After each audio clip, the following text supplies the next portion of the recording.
পঞ্চম পরিচ্ছেদ গন্ধ বাবার অলৌকিক ঘটনা প্রদর্শন। পৃথিবীতে সব ব্যাপারেরই একটা নির্দিষ্ট কাল আর সব কাজেরই একটা উপযুক্ত সময় আছে। সলোমনের এই মহাজন বাক্য আমি আমার আশ্বাস লাভের জন্য পাইনি। বাড়ি থেকে কোনো জায়গায় গেলেই আমার সন্ধানী দৃষ্টি বেশ সজাগ ও সতর্ক রাখতাম। যদি কোনোভাবে আমার ভাগ্যে নির্দিষ্ট গুরুর শ্রীমুখটি কোনো জায়গায় চোখে পড়ে, কিন্তু আমার স্কুলের লেখাপড়া শেষ না হওয়া পর্যন্ত তার দর্শন কোথাও পাইনি। অমরের সঙ্গে হিমালয়ে পলায়ন আর শ্রী যুক্তেশ্বর গিরিজির আমার জীবনে আবির্ভাবের সেই পরম পুণ্য দিনটির মাঝখানে 2 বছর কেটে গিয়েছিল। এর মধ্যে আমি অনেকজন সাধু মহাত্মার দর্শন লাভ করেছিলাম। গন্ধ বাবা, সোহম স্বামী, নগেন্দ্রনাথ ভাদুড়ী, মাস্টার মহাশয় এবং বিখ্যাত বাঙালি বৈজ্ঞানিক শ্রী জগদীশচন্দ্র বসু মহাশয়। গন্ধ বাবার সঙ্গে আমার সাক্ষাতের 2টি পূর্বাভাস ছিল। একটি ছিল সুসঙ্গত আর অন্যটি বেশ কৌতুকজনক। ঈশ্বরই সরল আর সবই জটিল। প্রকৃতির আপেক্ষিক জগতে কোনো পরম মান খুঁজতে যেও না। মন্দিরস্থিত কালীমূর্তির সামনে দাঁড়িয়ে আছি, এমন সময় এই সব দার্শনিক তত্ত্ব মৃদুভাবে আমার কর্ণকুহরে এসে প্রবেশ করল। পিছনে ফিরে তাকিয়ে দেখি যে একটি দীর্ঘকায় পুরুষ, যার পরিচ্ছদে অথবা বলতে গেলে তার অভাবে তাকে পরিব্রাজক সাধু বলেই বোধ হয়। আমি সকৃতজ্ঞভাবে হেসে বললাম, সত্যি আপনি আমার মনের জটিল চিন্তারাশির মধ্যে প্রবেশ করতে পেরেছেন। প্রকৃতির রুদ্র আর প্রসন্ন এই 2 ভাব মূর্ত হয়েছে কালী প্রতিমার মধ্যে, কিন্তু তাদের ওই বৈপরীত্য আমার চেয়ে অনেক জ্ঞানী গুণীদেরও হতবুদ্ধি করেছে। তিনি বললেন, অতি অল্প লোকই আছেন যারা তার রহস্য ভেদ করতে পারেন। শুভাশুভ এই 2 ভাবের দুর্ভেদ্য প্রহেলিকাময় মানুষের জীবন যেন স্ফিংসের মতো সকল লোকের বুদ্ধির কাছে এক বিরাট রহস্যের সৃষ্টি করে। এর সমাধানের কোনো চেষ্টা না করে অধিকাংশ লোক তাদের জীবন বৃথাই ব্যয় করে। মান্ধাতার আমল হতে আজ পর্যন্ত লোকে সেই একই দণ্ড দিয়ে আসছে। মাঝে মধ্যে 1-8 জন হয়তো তাদের বিরাট ব্যক্তিত্বের জোরে কখনো পরাজয় মানতে চায় না। দ্বৈত মায়াবাদের মধ্যে হয়তোবা সে অদ্বৈতবাদের অখণ্ড সত্যের সন্ধান পায়। আপনার কথাগুলি খাঁটি সত্যি মশাই। বহুদিন ধরে অকপটভাবে জ্ঞানরাজ্যে অন্তর্দর্শনের অনুশীলন করে দেখেছি, প্রবেশের পথ দারুণ কঠিন। আত্মসমীক্ষার চিন্তার প্রতি নিরন্তর অবলোকনে এক কঠিন আর দারুণ অভিজ্ঞতা হয়। প্রবল আত্মাভিমানকেও তা চূর্ণ করে দেয়। সত্যিকারের আত্মবিশ্লেষণই কিন্তু সুনিশ্চিতভাবে সত্যদ্রষ্টার ভাব আনয়ন করে। আত্মপ্রকাশের ধারা বা ব্যক্তিগত স্বীকৃতি শেষ পর্যন্ত তাদের আত্মম্ভরি করে তোলে, যাদের এই ধারণা জন্মায় যে ঈশ্বর ও সৃষ্টির ব্যাখ্যায় তাদেরই ব্যক্তিগত অধিকার আছে। আলোচনাটি বেশ ভালোই লাগছিল। বললাম, এরকম উদ্ধত মৌলিকত্বের কাজ হতে সত্য কিন্তু নীরবে সরে যায়, তাতে আর সন্দেহ নেই। মানুষ যতক্ষণ পর্যন্ত না তার ব্যক্তিগত সংস্কার হতে মুক্ত হতে পারছে, ততক্ষণ পর্যন্ত সে শাশ্বত সত্য উপলব্ধি করতে পারবে না। মানুষের মন যুগ যুগান্তব্যাপী সংস্কারের পলিমাটিতে আবৃত। সংখ্যাতীত জগৎ মায়ার অধীন নিরানন্দ জীবনের নিষ্ফলতায় পরিপূর্ণ। মানুষ যখন তার অন্তঃশত্রুর সঙ্গে লড়াই শুরু করে, যুদ্ধক্ষেত্রের ভীষণ লড়াই তখন তার কাছে নিতান্তই অকিঞ্চিতকর হয়ে যায়। দুর্ধর্ষ শারীরিক শক্তিতে পরাজিত হবার মতো মরজগতের শত্রু এরা নয়। সর্বব্যাপী দৃষ্টি, নিরলস, এরা মানুষকে স্বপ্নেও অনুসরণ করে থাকে। ভীষণ আর মারাত্মক রকমের অস্ত্রশস্ত্রে গুপ্তভাবে সজ্জিত অন্ধ কামনার এই সব সৈন্যদল আমাদের হত্যা করবার সুযোগ অনবরত খুঁজে বেড়ায়। অদৃষ্টের কাছে যে আত্মসমর্পণ করে তার আদর্শের অপমৃত্যু ঘটায়। সে নিতান্তই হতভাগ্য বৈকি। তাকে অক্ষম, নিরস আর ঘৃণ্য ছাড়া আর কি বা বলা যায়? মশাই, এইসব ভ্রান্ত হতভাগ্যদের জন্য কি আপনার এতটুকু সহানুভূতি নেই? সাধুটি মুহূর্তের জন্য চুপ করে রইলেন। পরে একটু শ্লেষের সঙ্গে বললেন, সর্বগুণাধার অপ্রত্যক্ষ ঈশ্বর আর প্রত্যক্ষ মানুষ, যার প্রায় কিছুই গুণ নেই বললেই চলে, এই দুজনকে সমানভাবে ভালোবাসা অভাবনীয় বৈকি। কিন্তু ধাঁধা যত জটিলই হোক, উদ্ভাবনী শক্তিও কম যায় না। অন্তরের মধ্যে খুঁজে দেখলে সব মানুষের মনের একটা জায়গায় একতা দেখতে পাওয়া যায়। সেটা হলো তাদের প্রবল স্বার্থবুদ্ধি। এক হিসাবে অন্তত মানুষের বিশ্ব ভ্রাতৃত্বের পরিচয় মেলে। এই ভ্রাতৃত্ব ভাবের আবিষ্কারে মানুষের ক্ষুদ্র ও ভীত মন স্তম্ভিত হয়ে যায়। এইভাবে মানুষের জন্য মানুষের দরদ সৃষ্টি হয়। বিকাশোন্মুখ মানবাত্মার নিরাময় শক্তির বিষয়ে যে মন অন্ধ ছিল, তা একটা উদার দিব্য দৃষ্টি লাভ করে। সকল যুগের সাধুসন্তরা তো আপনারই মতো জগতের দুঃখে কাতর হয়েছেন। একমাত্র স্বার্থপরায়ণ ব্যক্তিরাই অপর মানুষদের জীবনের দুঃখ দৈন্যের প্রতি সহানুভূতি হারায়, কারণ নিজেদের সীমিত দুঃখ কষ্টের মধ্যেই তাদের মন ডুবে থাকে। সাধুটির গম্ভীর বদন বেশ কোমল হয়ে এলো। বলতে লাগলেন, যে ছুরি দিয়ে চেরার মতো আত্মব্যবচ্ছেদ করে দেখে, সেই বিশ্বানুকম্পার বিস্তার অনুভব করতে পারে, আর তার অহংকারের উচ্চ নাদও থেমে আসে। এইসব জমিতেই ভগবৎ প্রেমের ফুল ফোটে। অবশেষে জীব আর কিছু না হোক, মনের যন্ত্রণায় অস্থির হয়ে তার সৃষ্টিকর্তার দিকে তাকিয়ে বলে, আর কেন প্রভু, আর কেন, আর যে পারি না। দুঃখের দারুণ কষাঘাতে জর্জরিত আর তাড়িত মানুষ অবশেষে সেই অসীম সত্তার দিকেই ধাবিত হয়, যার অনুপম রূপের মাধুরী তাকে তার প্রতি আকৃষ্ট করে। সাধুটি আর আমি কলকাতার বিখ্যাত কালীঘাট মন্দিরে কালী মায়ের অপরূপ সৌন্দর্য দর্শন করবার জন্য গিয়েছিলাম।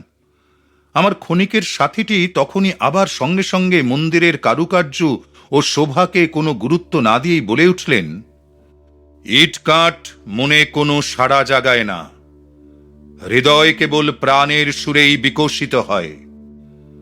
সূর্য কিরণের মধ্যে দিয়ে আমরা দরজার দিকে অগ্রসর হলাম। মন্দিরে তখন অসংখ্য ভক্ত পূজার্থীর দল যাওয়া আসা করছিল। সাধুটি আমায় গম্ভীরভাবে নিরীক্ষণ করে বললেন, তুমি শিশু, ভারতবর্ষ শিশু। প্রাচীন মুনি ঋষিরা আধ্যাত্মিক জীবনের অক্ষয় আদর্শ স্থাপন করে গেছেন। তাদের সনাতন প্রথা অধুনাতন দেশ ও কালের পক্ষেও যথোপযুক্ত। জড়বাদের মোহে আচার ভ্রষ্ট আর বিকৃত না হয়ে সেই সব ধর্মানুশাসন বা তার উপদেশাদি এখনো ভারতবর্ষকে গড়ে তুলছে। হাজার হাজার বছর ধরে বিপর্যস্ত বুদ্ধি পণ্ডিতেরা যার মূল্যায়ন করতে পারেননি, সন্দেহপ্রবণ সেই কালের বিচারে বেদের মূল্য আজ নিরূপিত হয়ে গেছে। এইটিকেই তোমার উত্তরাধিকার বলে গ্রহণ করো। পরম বাগ্মী সেই সাধুটির কাছ হতে বিদায় গ্রহণ করবার সময় তিনি এক ভবিষ্যৎবাণী করে বসলেন, এখান থেকে যাবার পরই কিন্তু তোমার একটি অদ্ভুত অভিজ্ঞতা ঘটবে, দেখো। মন্দির সীমানা ছেড়ে আমি উদ্দেশ্যহীনভাবে ঘুরে বেড়াতে লাগলাম। একটা বাঁক ঘুরতেই বহু দিনের পরিচিত একটি লোকের সঙ্গে হঠাৎ দেখা হয়ে গেল। ইনি হচ্ছেন সেই সব মহাপ্রভুদের একজন যারা একবার আলাপ জুড়লে আর তাদের স্থানকালের মাত্রা জ্ঞান থাকে না। আমি কিন্তু তখন তার হাত এড়িয়ে তাড়াতাড়ি সরে পড়বার মতলব করছিলাম দেখে সে বললে, আচ্ছা, তোমায় আমি শিগগিরই ছেড়ে দেব, কিন্তু আমাদের সেই ছাড়াছাড়ি হবার পর যা কিছু ঘটেছে তা সব একে একে বলো দেখি। বললাম, কি মুশকিল, আরে আমাকে যে এখনই যেতে হবে। কিন্তু হলে কি হয়, কে বা শোনে কার কথা। সে তো আমার হাতটি পাকড়ে ছোটখাটো যত সব খবর একে একে বার করে নিতে লাগলো। মজা মন্দ নয়, যতই আমি বলি ততই সে ক্ষুধার্ত নেকড়ের মতো আরো খবরের সন্ধানে লালায়িত হয়।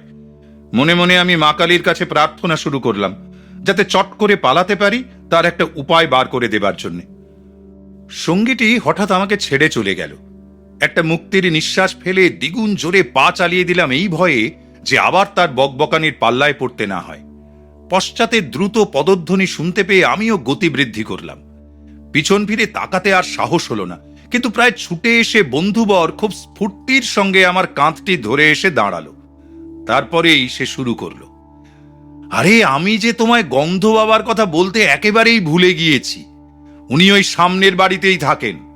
বলে এসে সামান্য দূরে একটা বাড়ি দেখিয়ে দিল। তারপর বলল, ওর সঙ্গে দেখা করে যেও কিন্তু, বুঝলে, ভারী অদ্ভুত লোক, তুমি অনেক আশ্চর্য ব্যাপার ওখানে দেখতে পাবে। যাই হোক, এখন আমি চললাম তবে। এই বলে এবার কিন্তু সে সত্যিই চলে গেল।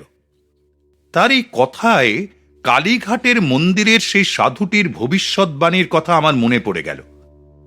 কৌতূহলের বশবর্তী হয়ে সেই বাড়িতে গিয়ে প্রবেশ করলাম।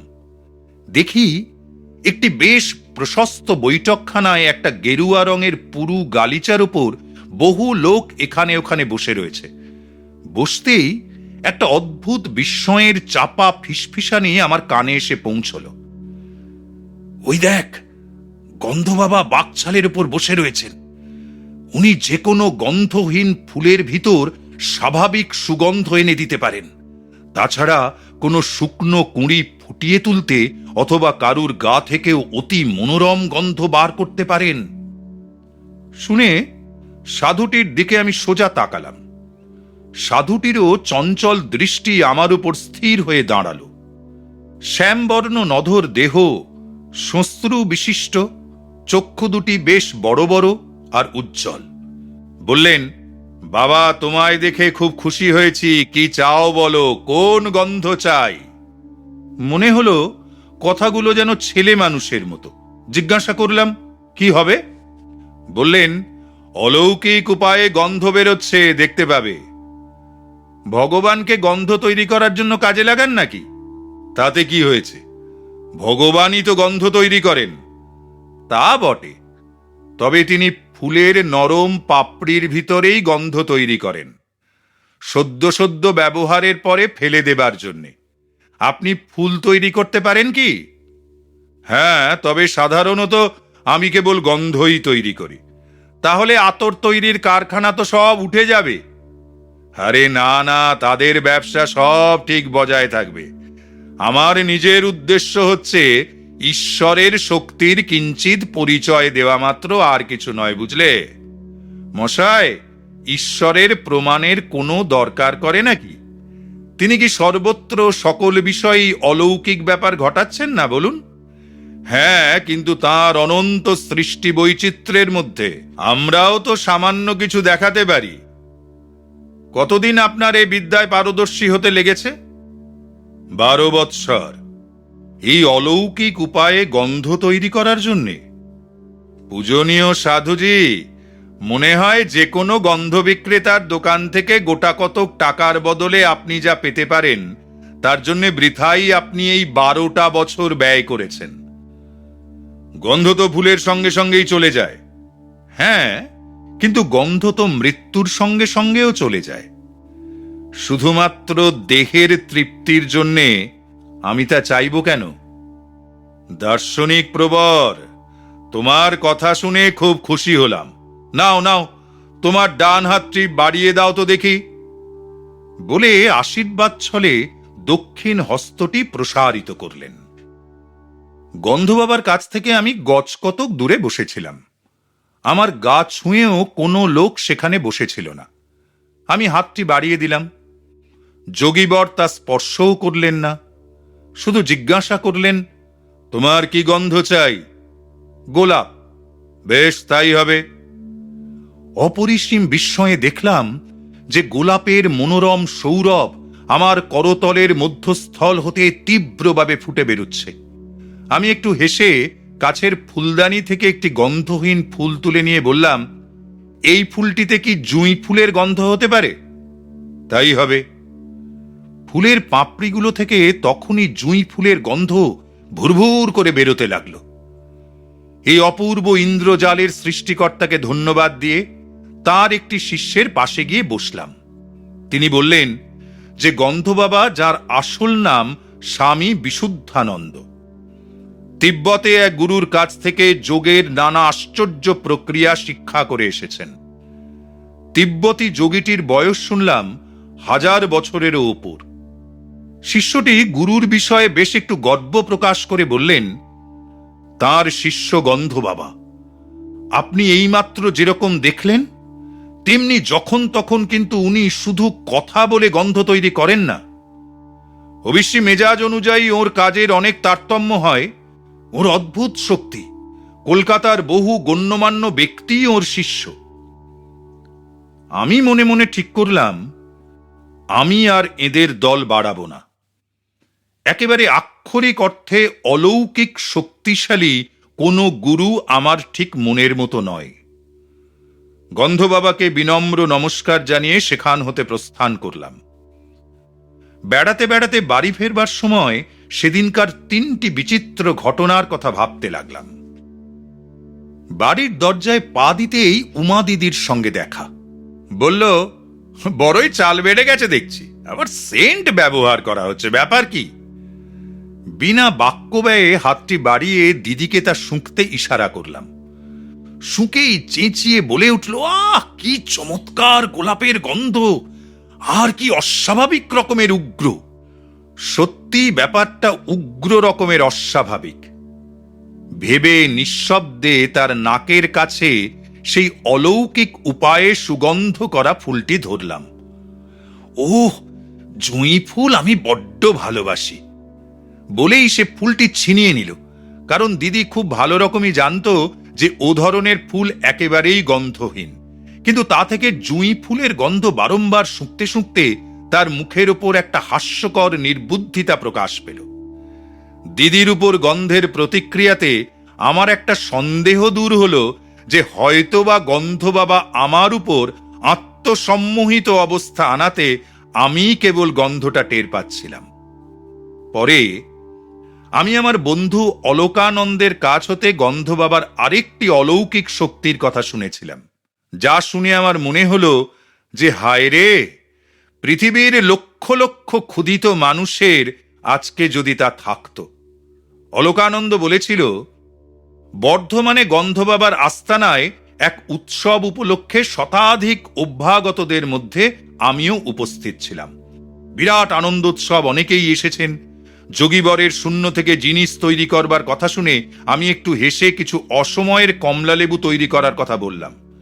সঙ্গে সঙ্গে কলাপাতার উপরে পরিবেশন করা লুচিগুলো বেশ ফুলে উঠল। প্রত্যেকটি লুচির খোলের ভেতর একটি করে খোসা ছাড়ানো কমলালেবু। আমারটিতে তো ভয়ে ভয়ে কামড় দিলাম, কিন্তু দেখলাম তা অতি সুস্বাদু। বহু বৎসর পরে আমি আত্মোপলব্ধি বলে জানতে পেরেছিলাম কি করে গন্ধবাবা ওইসব তৈরি করতেন। কিন্তু হায়, এই প্রক্রিয়াটি চিরকালই জগতের ক্ষুৎপীড়িত মানব গোষ্ঠীর আয়ত্তের বাইরে থেকে যাবে। বিভিন্ন ইন্দ্রিয় গ্রাহ্য উত্তেজনা যা মানুষের ওপরে প্রতিক্রিয়া সৃষ্টি করে, শব্দ, স্পর্শ, রূপ, রস, গন্ধ, তা সব ইলেকট্রন আর প্রোটনের স্পন্দন তারতম্যে উৎপন্ন হয়। এই স্পন্দনগুলি আবার প্রাণ অর্থাৎ লাইফট্রন দ্বারা নিয়ন্ত্রিত হয়। এই লাইফট্রনই হচ্ছে সূক্ষ্ম প্রাণ শক্তি, অথবা পারমাণবিক শক্তি অপেক্ষাও সূক্ষ্মতর শক্তি, যা সুকৌশলে নির্দিষ্ট বৈশিষ্ট্যযুক্ত পঞ্চতন্মাত্রের উপর প্রতিষ্ঠিত। গন্ধবাবা কতগুলি যৌগিক প্রক্রিয়ার বলে নিজেকে এই বিশ্ব প্রাণ শক্তির সঙ্গে একসুরে বেঁধে এইসব লাইভট্রনগুলির স্পন্দনশীল গঠন কার্যে পরিবর্তন সাধিত করে তাদের ইচ্ছামতো রূপ দিয়ে ঈপ্সিত ফললাভ করতে পারতেন। তার গন্ধ বা ফল তৈরি করা বা অন্যান্য আশ্চর্য ব্যাপার সকল এই সব জাগতিক স্পন্দনেরই বাস্তব রূপ মাত্র। সম্মোহিত অবস্থায় তৈরি কোনো আভ্যন্তরীণ অনুভূতি নয়। যেসব লোকেদের অ্যানেস্থেটিক প্রয়োগে বিপদ ঘটতে পারে, তাদের ছোটখাটো অস্ত্রোপচারের সময় মানসিক ক্লোরোফর্ম হিসেবে ডাক্তারেরা সম্মোহন বিদ্যা প্রয়োগ করেন। কিন্তু কারোর ওপর বারবার সম্মোহন শক্তির প্রয়োগ অত্যন্ত ক্ষতিকর, কারণ এর ফলে পরে এমন একটি তামসিক মনস্তাত্ত্বিক ক্রিয়া প্রকাশিত হয় যাতে করে তা কালে ক্রমে ক্রমে মস্তিষ্কের কোষগুলির মধ্যে একটা বিশৃঙ্খলার ভাব এনে ফেলে। সম্মোহন বিদ্যা হচ্ছে অপরের চিত্তভূমিতে অনধিকার প্রবেশ। এর সাময়িক ঘটনাবলী ঈশ্বরানুভূতি সম্পন্ন ব্যক্তিদের কার্যকলাপের তুল্য কখনোই নয়। দিব্যভাবে উদ্বুদ্ধ প্রকৃত মুনি ঋষিরা এই নিখিল বিশ্ব সৃজনকারী একজন যে স্বপ্নদ্রষ্টা আছেন, তাঁরই ইচ্ছার সঙ্গে এক সুরে বাঁধা তাদের ইচ্ছা শক্তি বলে এই স্বপ্ন জগতে নানা পরিবর্তন আনয়ন করতে পারেন। গন্ধবাবা প্রদর্শিত অলৌকিক কার্যাবলী দেখতে অবশ্য খুবই আশ্চর্যজনক বটে, কিন্তু আধ্যাত্মিকভাবে সেসব একেবারেই নিরর্থক। একমাত্র আনন্দ বিধান করা ছাড়া তার আর অন্য কোনো সার্থকতা না থাকাতে এরা গভীর ঈশ্বর অনুসন্ধিৎসার পথ থেকে মানুষকে লক্ষ্যভ্রষ্ট করে। প্রকৃত গুরুরা কিন্তু অলৌকিক শক্তির অযথা ও সাড়ম্বর প্রদর্শন করাকে আদৌ পছন্দ করেন না। পারস্য দেশের মরমী আবু সৈয়দ একবার এই জল, স্থল ও অন্তরিক্ষের উপর ক্ষমতা লাভে দৃপ্ত কতকগুলি ফকিরকে মৃদু ভৎসনাচ্ছলে বলেছিলেন, ব্যাঙ জলেতেও সমান স্বচ্ছন্দ, কাক শকুন অতি সহজেই বাতাসে উড়ে বেড়ায়, পূর্বে ও পশ্চিমে শয়তান একইভাবে বর্তমান। সত্যিকারের খাঁটি মানুষ তাকেই বলে যে তার স্বজনদিগের সঙ্গে সাধু ব্যবহার করে, ভাবের হাটে যার বেচা কেনা চলে, কিন্তু মুহূর্তেকের তরেও সে ভগবানকে ভোলে না। আর এক উপলক্ষে পারস্য দেশের সেই মহান শিক্ষাগুরু ধর্মজীবন সম্বন্ধে এই রকম উপদেশ দিয়েছিলেন, তোমার মাথার ভেতরে যা সব ঢুকে আছে, স্বার্থপর চিন্তা আর নানা দুরাশা, তা সব দূর করে ফেলো। তোমার হাতে যা আছে তা সব অকুণ্ঠভাবে বিতরণ করো, আর দুঃখের আঘাতে কখনো মুষড়ে পড়ো না। কালীঘাটের সেই নিরপেক্ষ সাধু অথবা তিব্বতে শিক্ষাপ্রাপ্ত সেই যোগী কেউই আমার গুরু অন্বেষণের আকাঙ্ক্ষায় পরিতৃপ্তি এনে দিতে পারেননি। কারো আধ্যাত্মিক স্তর বোঝার জন্য আমার হৃদয়ের কোনো উপদেষ্টার প্রয়োজন ছিল না। কোনো মহান ব্যক্তিত্বের সম্মুখীন হলে হৃদয় থেকে স্বতঃস্ফূর্তভাবে উৎসাহবাণীর প্রবল ধ্বনি নিঃসৃত হতো, আর আমার অন্তরের স্বাভাবিক নীরবতা ভঙ্গ করার এমন সুযোগ কদাচিৎই আসত। অবশেষে আমার গুরুদেবের দর্শন যখন পেলাম, তাঁর অপার মহিমাময় দৃষ্টান্তের দ্বারাই তিনি আমাকে সত্যিকারের মানুষ চিনতে শেখালেন।